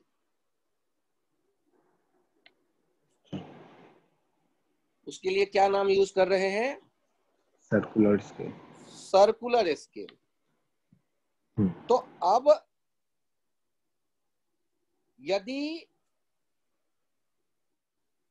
हम यहां लिस्ट काउंट ढूंढना चाहते हैं तो इस जगह लिस्ट काउंट के लिए क्या किया जाए। अब एक बार सोचना, थोड़ा सा ध्यान से सुनो।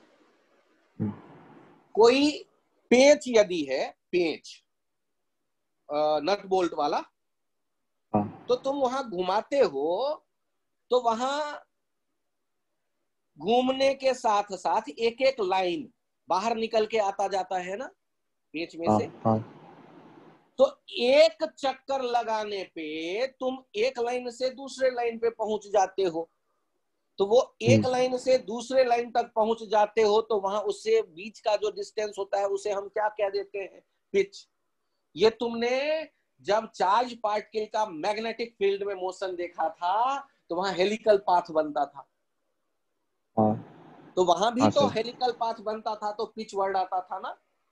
हम्म तो पिच को कैसे डिफाइन करते थे कि चार्ज एक चक्कर लगाते लगाते जितना शिफ्ट हो जाता था,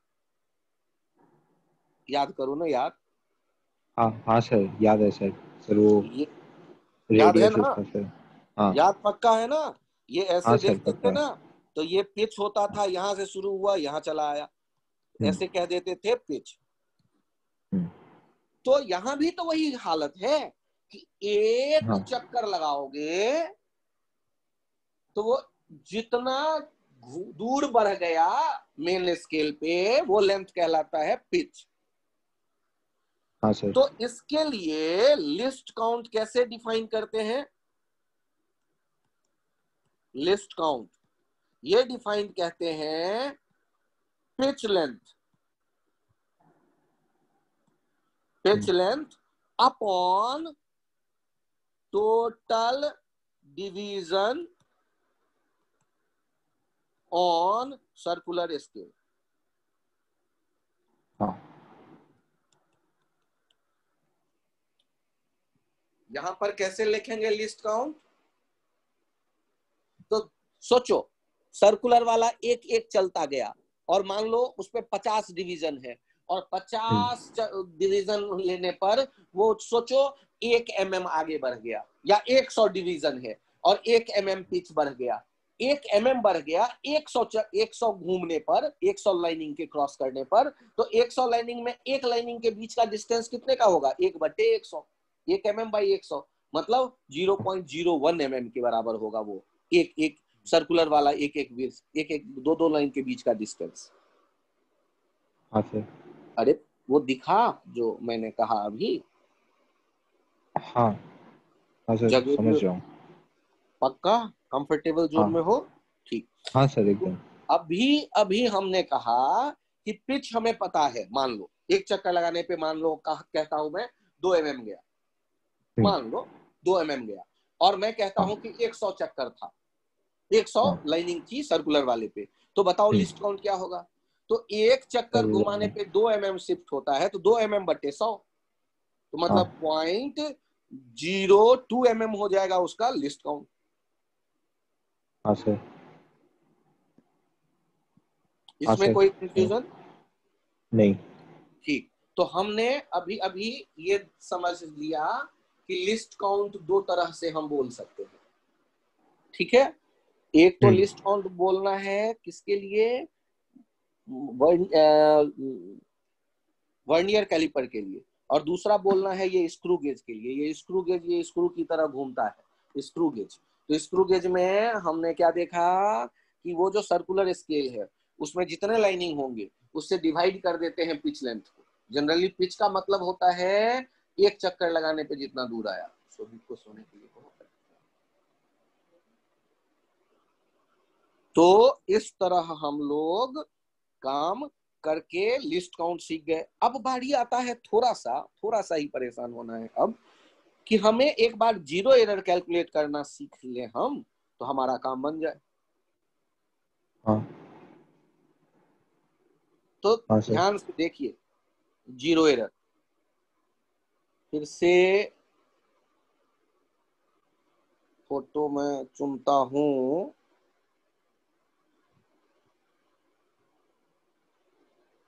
जीरो एरर की कहानी के लिए यहां ये चित्र देखो, जिसको मैं घेर रहा हूं इस जगह, ठीक ना।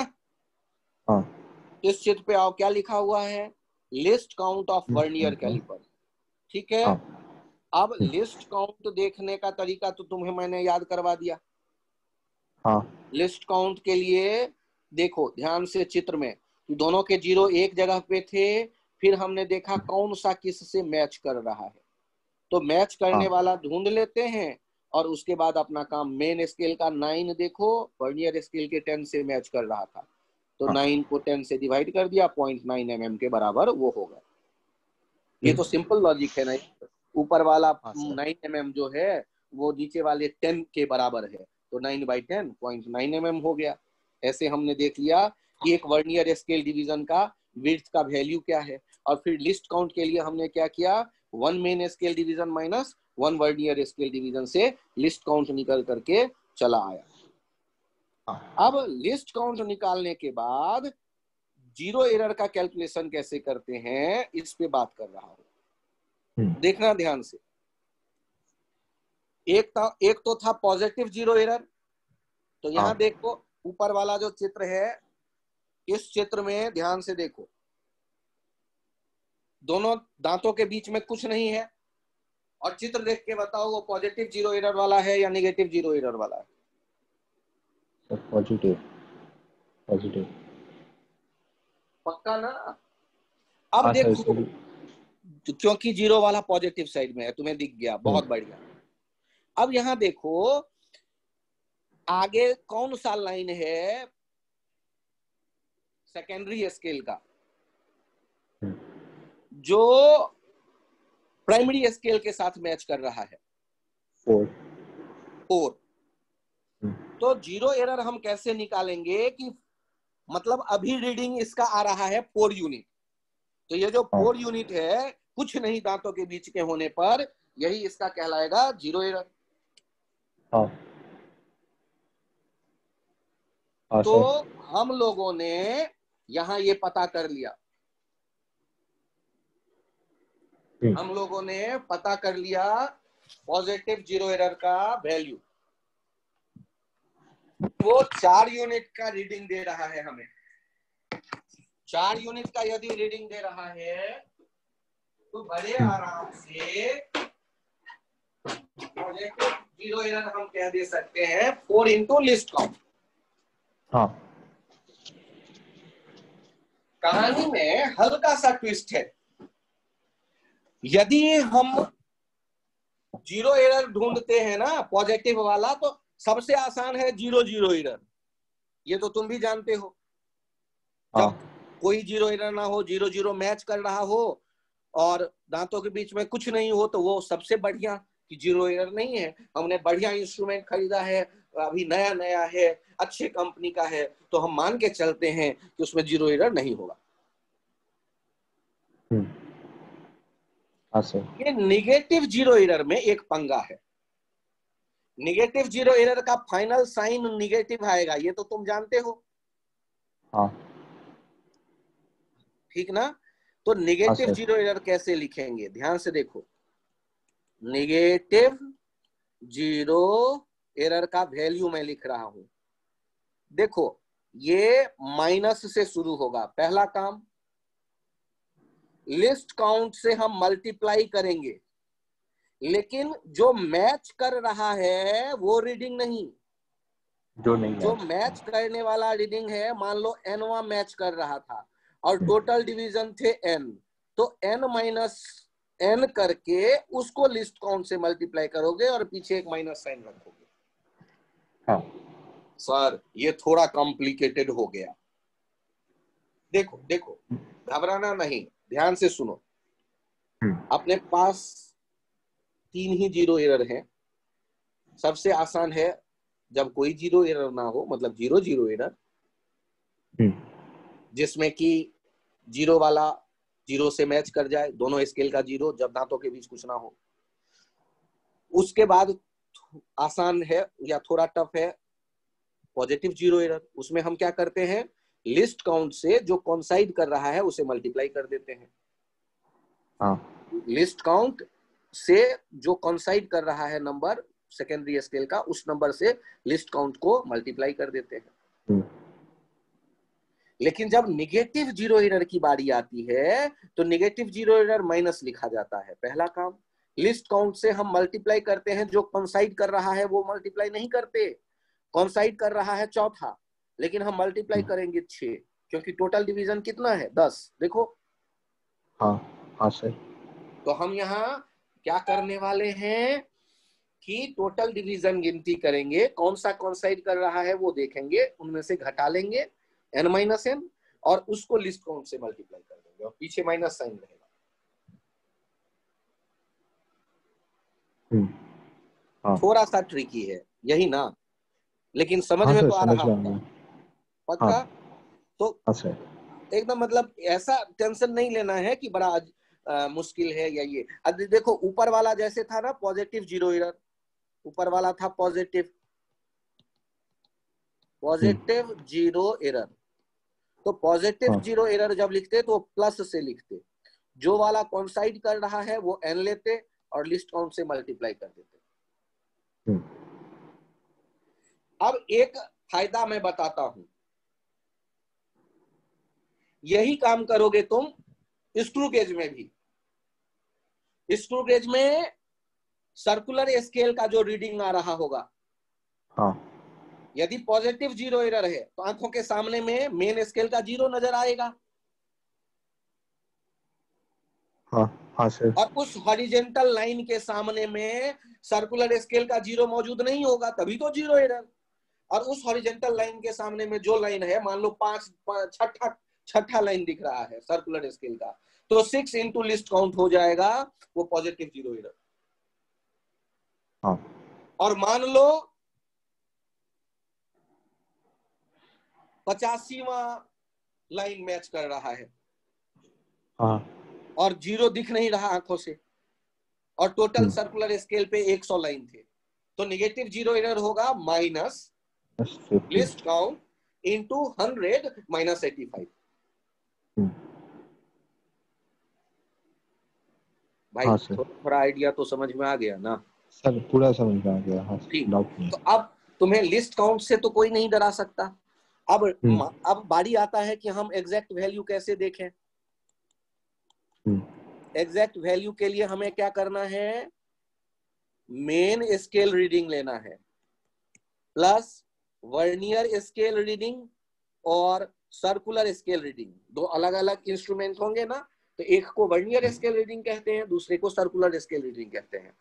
और minus zero error. Zero error हो सकता है जीरो हो, यदि एग्जामिनर ने कुछ नहीं कहा तो जीरो एरर क्या कर देंगे, जीरो लेंगे। जीरो। हाँ।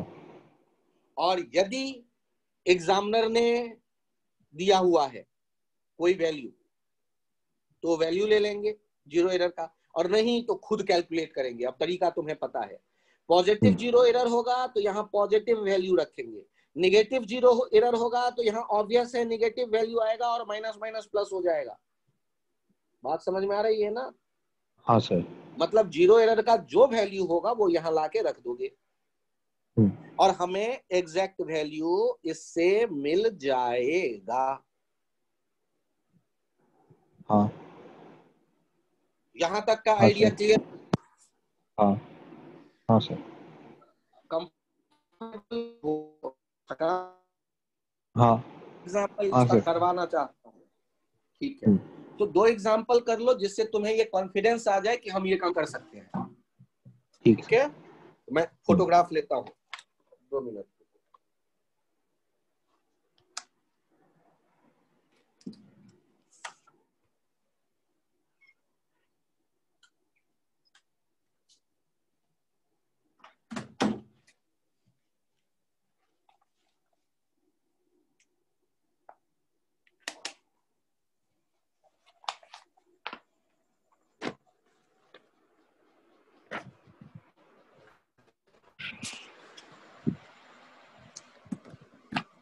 कैमरा कैमरा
अब ध्यान से देखना, ये अपना एग्जाम्पल ले रहे हैं।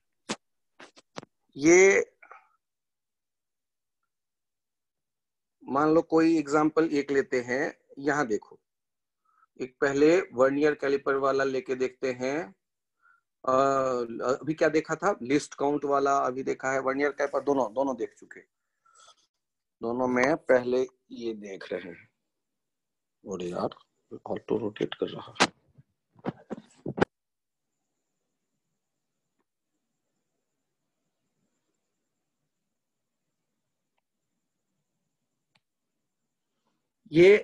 ये वाला एग्जाम्पल देखो, यहाँ पे जिसे मैं घेर रहा हूं, ये इसे देखो। इसको जूम करूं या पढ़ पा रहे हो वेदांत? हेलो? हाँ सर, पढ़ पा रहा हूँ। ठीक ना? तो हाँ। एक बार इसे देखो तो। हम्म।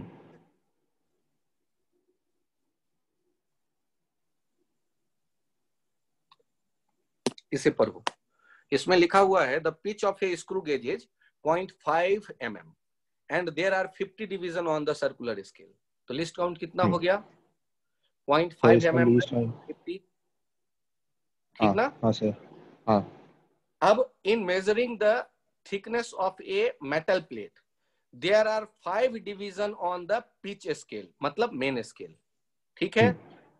हम्म, and 34th division coincide with the reference line, मतलब मेन स्केल का कितना रीडिंग आया?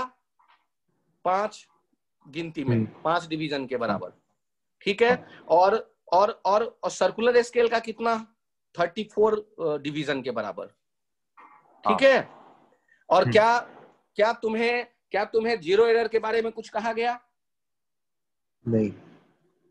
तो तुम बताओ रीडिंग अब मुझे क्या लिखना चाहिए? रीडिंग तो जीरो एरर का तो लफड़ा है ही नहीं। हाँ। तो रीडिंग हो जाएगा main scale reading plus circular scale reading minus zero error का लफड़ा खत्म। हाँ हाँ सर। जीरो एरर तो है ही नहीं, तो ये तो जीरो करो। मेन स्केल कितना 5 और एक किसके बराबर होगा? एक पिच के बराबर 0.5 mm प्लस 34 के साथ क्या? List count 0.5 mm by 50। तो ये जो भी आ जाए ये अपना वैल्यू हो गया। हाँ हाँ सर। तो पिच वाला काम करना समझ में आ गया ना? अब यहां उसी के नीचे दूसरा एक एग्जांपल देख लो, पिच वाला काम जिससे कि पक्का हो जाए। मैं पढ़ रहा हूं, तुम सुनो ध्यान से। The pitch of screw gauge is 1 mm and there are 50 division on its cap. तो लिस्ट काउंट कितना हो गया? 1 mm बाई 1 mm बाई 50। ठीक ना? When nothing is put in between the studs, मतलब उसके दांतों के बीच में कुछ नहीं है। तो ध्यान से सुनना, दांतों के बीच में कुछ नहीं है का कहानी बता रहा है। इसका मतलब हो गया किसकी चर्चा करना चाहता होगा ये एग्जामिनर? जीरो एरर की चर्चा करना चाहता होगा। हाँ सर। कि दांतों के बीच में जब कुछ नहीं है तब 44 डिवीजन मैच कर रहा है, मतलब रीडिंग हॉरिजॉन्टल लाइन से मेन स्केल के। इसका मतलब हो रहा है कि 44 रीडिंग दे रहा है और zero of the main scale is not visible. यदि मेन स्केल का जीरो विजिबल नहीं है तो ये पॉजिटिव जीरो एरर कहलाएगा या नेगेटिव जीरो एरर कहलाएगा? नेगेटिव। परफेक्ट, वाह, दिल खुश कर दिया तुमने वेदांत, रात का जगना सफल हो गया। अब आगे देखते हैं। अब when a glass plate is placed between studs, the main scale reads 3 division and the circular scale reads 26 division. Calculate the thickness. ठीक है? अब हम लोग ये तो समझ गए कि रीडिंग तो लिखना जानते हैं, लिख तो जरूर लेंगे। केवल परेशानी ये है कि एक बार अरेंज करके जीरो एरर हम ढूंढ लें। चलो तो जीरो एरर देखो कैसे लेते हैं। जीरो एरर, जीरो एरर कौन सा आ गया है? नेगेटिव। क्यों? क्योंकि जीरो विजिबल नहीं है। Negative zero error. Negative zero error लिखने का क्या था तरीका? याद करो, माइनस से शुरू करते थे, लिस्ट काउंट से मल्टीप्लाई करते थे और n माइनस n को। हाँ सर। लिस्ट काउंट हो गया है 1 mm बाई 50 और n है टोटल डिवीजन कितना? 50 और मैच कौन सा कर रहा था? 44। ये आ गया निगेटिव जीरो एरर। और ध्यान से देखना, रीडिंग किसके बराबर लिखेंगे? Main scale reading plus circular scale reading minus zero error. अब मेन स्केल रीडिंग कितना है वो लिख देता हूं अलग से। मेन स्केल रीडिंग है 5 into 1 mm। मेन स्केल कितना कहा था? Main scale reads 3 division. Main scale reads 3 division, तो 3 into 1 mm। और दूसरा क्या था? दूसरा है मेन स्केल वाला, दूसरा दिया गया है 26। तो सर्कुलर स्केल रीडिंग कितना हो जाएगा? 26 into list count. List count तो हम जानते हैं, अरे क्या जानते हैं, अब याद आया, 1 mm बाई 50। तो ये हो गया सर्कुलर स्केल रीडिंग और जीरो एरर ऊपर आ गया। सारा ला करके इक्वेशन में पुटअप कर देंगे तो रिजल्ट आ जाएगा। क्या ये आइडिया क्लियर है? हाँ। तो हम लोग अब इंस्ट्रूमेंट के साथ कम से कम कुछ काम तो कर ही लेंगे, ठीक ना? सिग्निफिकेंट डिजिट को आप जानने लगे। मल्टीप्लिकेशन डिवीजन में सिग्निफिकेंट डिजिट का ध्यान रखना है, जबकि मल्टीप्लिकेशन एडिशन सब्सट्रैक्शन में सिग्निफिकेंट डिजिट नहीं काउंट करेंगे। क्या ध्यान रखेंगे कि सिग्निफिकेंट डिजिट किस में काउंट करते हैं? सिग्निफिकेंट डिजिट काउंट कर रहे हैं मल्टीप्लिकेशन एंड डिवीजन में। एडिशन और सब्सट्रैक्शन में किसको देखते हैं? डेसिमल के राइट साइड, कम जो नंबर होंगे रिजल्ट में उतने नंबर। और scientific notation a into 10 to the power b समझ में आ गया। जब कभी सिग्निफिकेंट डिजिट को काउंट करके आपको कम करने का काम करना हो और आप कंफ्यूजन में हो, तो सबसे पहले डिजिट को साइंटिफिक नोटेशन में लिख लो और फिर सिग्निफिकेंट में लेना आसान हो जाता है। इसके बाद हमने जीरो एरर को पहचाना। एरर हमारे ही गलती से आएगा ये जरूरी नहीं है। और उसके बाद हम लोग देख पाए ये दो इंस्ट्रूमेंट का यूज। अब यहाँ जैसे एग्जाम्पल जो आईआईटी ने पूछा हुआ है वो मैं एक नजर देख रहा था कि थोड़ा बहुत वो क्लियर रहे। Error measuring point 1 volt T is एक छोटा सा एग्जांपल जो है 2014 वाला ना, वो एक नजर देख लो। अब ये जो दिख रहा है अपना अभी तक के आइडिया से अलग चला गया। अभी तक के आइडिया से अलग क्या चला गया? ये दे रहा है I e to the power 1000 V by T minus 1 milliampere. ये जो रीडिंग दे रहा है ना I करंट का, इसे देखना ना, अभी तक जो हमने कहानी पढ़ा उससे तो ये अलग हट गया। ये तो पावर प्रोडक्ट फंक्शन रहा ही नहीं। और मुझे याद आ रहा है कि ये 17-18 में भी कभी इसने अलग हट करके क्वेश्चन पूछा जिसमें फॉर्मूला था S equals to UT plus half AT square. अब इस तरह का जब क्वेश्चन आ गया तो हम इसमें एरर को ढूंढते वक्त S अलग कैलकुलेट कर लेंगे और डेल्टा S अलग कैलकुलेट कर लेंगे। ध्यान से देखना, delta T 1/2A 2T delta T।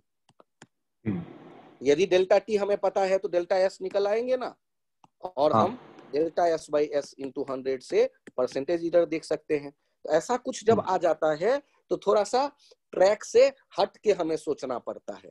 तो यही काम किया है 14 वाले में कि ये तो अपनी आदत में नहीं है, ये एक्सप्रेशन दे करके पूछ दिया, टेम्परेचर का वैल्यू फिक्स कह रहा है। तो लफड़ा केवल किसमें है? V में। टेम्परेचर का वैल्यू फिक्स कहने का मतलब हो गया कि टेम्परेचर हमें फिक्स दे रहा है 300 केल्विन, तो मतलब उसमें कोई गड़बड़ नहीं होगा। तो जब हम डेल्टा ऑपरेटर ऑपरेट करेंगे ना तो डिफरेंशिएशन दिमाग में रखना, ठीक? डेल्टा ऑपरेटर आएगा E के लिए, डिफरेंशिएशन वाला ध्यान देना, ये कर सकते हो। और ये 1 वाले के साथ डेल्टा आएगा वो तो 0 करके भगा दोगे। अब यहाँ पर राइट साइड में डेल्टा या डी ऑपरेटर तुम ले आओ, डिफरेंशिएशन से जान पहचान तुम मैथमेटिक्स वालों की ज्यादा है। e to the power 100 V by T upon dV into dV। और वो e के एक्सपोनेंशियल वाला डिफरेंशिएशन तो तुम्हें आता ही है, कांस्टेंट बगल में आ जाता है, और e टू दी पावर 100 या 1000 जो भी है 1000 V बाई T वैसे ही रहेगा इंटू dV। तो DI निकालने का तरीका समझ में आ गया, dV दिया गया है तो। हाँ सर। और I इस फॉर्मूले से निकाल लोगे। और अब यदि मुझे परसेंटेज चाहिए तो DI बाई I इंटू 100 करके काम चला लेंगे। तो अलग टाइप का कोई एक्सप्रेशन यदि आ जाता है तो घबराना नहीं है। तुम मैथ्स के स्टूडेंट हो, ये अपने ऊपर भरोसा रखो कि अरे हम मैथ्स तो जानते ही जानते हैं ना, कोई दिक्कत नहीं है। जैसे ध्यान से देखना कि हम लोग जब लीक से हट गए तो लीक से हट गए तो भी घबराना नहीं है। हमें ये पता है हम क्या करने वाले हैं, हमें ये पता है कि मैथमेटिक्स ही यूज हो रहा है इन सब में, कोई ऐसा बड़ा काम नहीं है। ध्यान से देखना, ये JEE 15 का है, 2015 वाला। इसने क्या किया, बच्चे सिंपल क्वेश्चन में तो बड़े आराम से निकाल ले जाते थे, तो उसने थोड़ा सा टफ बना दिया। A² e to the power minus alpha T दे दिया। ए कांस्टेंट है, अल्फा कांस्टेंट है, और अब मान लो अब ई में आप पूछ दिया टी का वैल्यू दे करके ये खास टाइम पर बताओ ई में परसेंटेज एरर कितना होगा। तो ध्यान से देखो, फिर वही काम करेंगे, डी यहां रख देंगे, ए स्क्वायर कांस्टेंट इधर आया, D E minus alpha T, D T से डिवाइड कर देंगे, डी टी से मल्टीप्लाई कर देंगे, काम खत्म, डी निकल आएगा, डी यहाँ जाएगा ए स्क्वायर साथ में माइनस अल्फा, यही ना, e to the power alpha t, और साथ में डी टी। ध्यान देना निगेटिव नहीं होना है, हमें तो एरर ले रहे हैं ना, तो मैग्नीट्यूड ले लो और किससे डिवाइड कर दो, डी बाई ई, ई का वैल्यू तुम ऊपर वाले फॉर्मूले से पता कर लोगे, गिवन डाटा है ही, तो डी बाई ई इंटू 100, इससे पता चल जाएगा परसेंटेज। ध्यान रखना कि जब मेंस का एग्जाम होगा तो तुम्हें बहुत टफ नहीं देने वाला है, ठीक। जैसे ये एक्सपोनेंशियल वाले दिया गया है, मुझे दिख रहा है, याद आ रहा है जहां तक, मेंस में नहीं था यार, ये था एडवांस वाले में, या वो जो s बराबर ut plus half A T square है ना, ऐसा मुझे याद आ रहा है मेंस में दिया था, जो सिंपल फंक्शन जिसका डिफरेंशिएशन, लेकिन मैथ्स वालों के लिए क्या टफ क्या आसान यार, डिफरेंशिएशन उतना तो वो लोग कर लेंगे यदि एक्सपोनेंशियल भी दे दिया जाए, और तुम भी कर लोगे, मैं कॉन्फिडेंट हूँ, गड़बड़ तो नहीं करोगे, ठीक ना। अच्छा, ठीक, तो अब मुझे लगता है कि एक जो है बेसिक तुम्हारा ये एरर वाला आइडिया ठीक रहेगा, और कॉन्फिडेंटली एग्जाम देना है, ठीक। और पॉजिटिव अटेम्प्ट करने हैं, नेगेटिव के पीछे नहीं परेशान होना है। पॉजिटिव अटेम्प्ट करने का मीनिंग ये कि हम कूल रहें, ध्यान रखें कि बच्चे खूब गलत करने वाले हैं और हमसे भी गलत हो सकता है, तो पेपर यदि आसान है तो हम ज्यादा क्वेश्चन सही करेंगे, पेपर यदि टफ है तो हम कम बनाएंगे, और बाकी दुनिया यदि ज्यादा बना रही है तो गलत करने वाली है। तो हमें दूसरे को नहीं देखना है, जब एग्जामिनेशन हॉल में होगे तो तुम सबसे इंटेलिजेंट, तुम अपने पे फोकस करना, कूल रहना, तुम कंफर्टेबल रहना। देखो ईश्वर ने सब कुछ दिया है, केवल ये है कि हम अपना जो कैपेबिलिटी है, जो हमने मेहनत की है, उसका हम बेस्ट परफॉर्म करके चले आए, बहुत स्ट्रेस नहीं लेना है, ठीक। मैंने लाइफ में हर एक सिचुएशन देखे, पिछले साल मेरा एक स्टूडेंट था यार, एक्सेप्शनल परफॉर्म करने वाला, और वो बंदा एग्जामिनेशन के दिन एग्जामिनेशन वो कंफर्टेबली नहीं दे पाया, कुछ परेशानी हो गई, वो लेट पहुंचा एग्जामिनेशन हॉल। अब उसको एक बार फिर से देना पड़ रहा है, लेकिन मैं श्योर हूँ वो इस बार वो मेडिकल का प्रिपरेशन कर रहा था, एम्स में पहुंच जाएगा। तो कई समस्याएं आती हैं, हमें किसी भी समस्या से घबराना नहीं है, कूल रहना है, हम ईश्वर को धन्यवाद दें, फिट है, एग्जाम दें और बेस्ट परफॉर्म करें, और अच्छा रैंक आएगा, अच्छा नंबर आएगा, इसका भरोसा रखें। मैं कॉन्फिडेंट हूं तुम अच्छा करने वाले हो, ठीक है। हाँ सर, थैंक यू। चलो, अब यदि फिर भी तुम्हें कुछ लगे कि इस पॉइंट पे मुझे थोड़ा सा और गाइडेंस चाहिए, तो मैं अवेलेबल हूँ, किसी भी मोमेंट पे मुझे रिंग कर सकते हो, व्हाट्सएप कर सकते हो, ठीक। ठीक सर, कल भी तुम्हें लगता है रिवीजन के टाइम पे कुछ तो बताना, और कंफर्टेबल रहो, तुम बेस्ट परफॉर्म करने वाले हो, बेस्ट विशेष मेरी तरफ से, ठीक। Bye bye, good night. Good night.